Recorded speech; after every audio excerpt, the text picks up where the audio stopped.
Hi! ఈరోజు మనం సంపద గురించి మాట్లాడుకుందాం. కానీ ఆగండి. మనం రోజు అనుకునే డబ్బు, ఆస్తుల గురించి కాదు. అంతకంటే చాలా లోతైన, ఒక రకంగా చెప్పాలంటే నిజమైన సంపద గురించి తెలుసుకోబోతున్నాం. సరే, అసలు విషయంలోకి వెళ్దాం. ఎవరైనా సంపన్నులు అంటే మనకి వెంటనే ఏం గుర్తొస్తుంది? చాలా వరకు డబ్బు, బ్యాంక్ బ్యాలెన్స్, అంతే కదా. ఉదాహరణకి హెచ్డిఎఫ్సి బ్యాంక్లో ఓ 2 కోట్లు. మంచి మొత్తమే. లేదంటే హెచ్ఎస్బీసీలో ఇంకో 3 కోట్లు.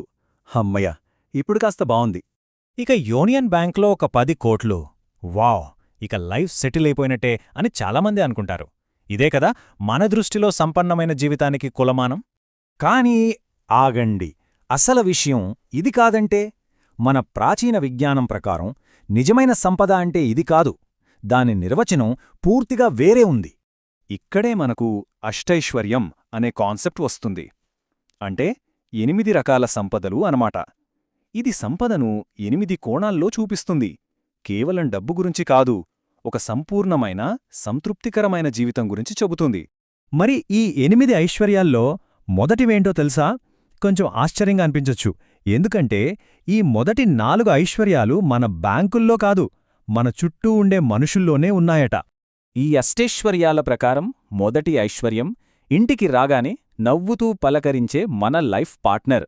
ఇక రెండోది మనం చెప్పిన మాట వినే పిల్లలు.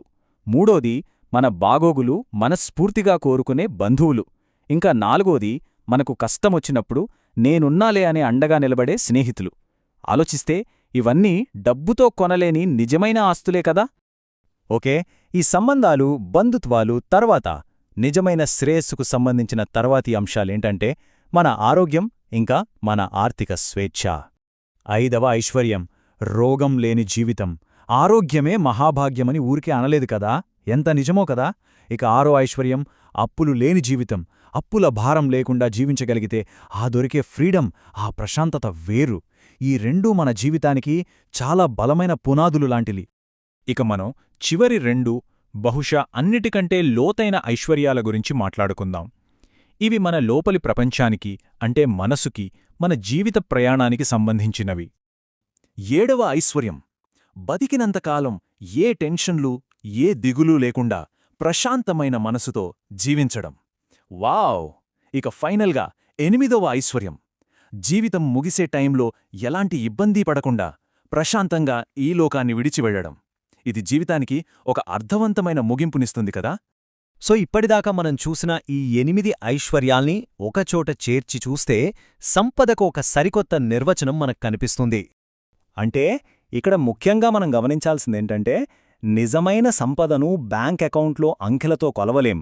అది మనం జీవించే విధానంలో, మన సంబంధాల్లో, మన మానసిక ప్రశాంతతలోనే దాగి ఉంటుంది.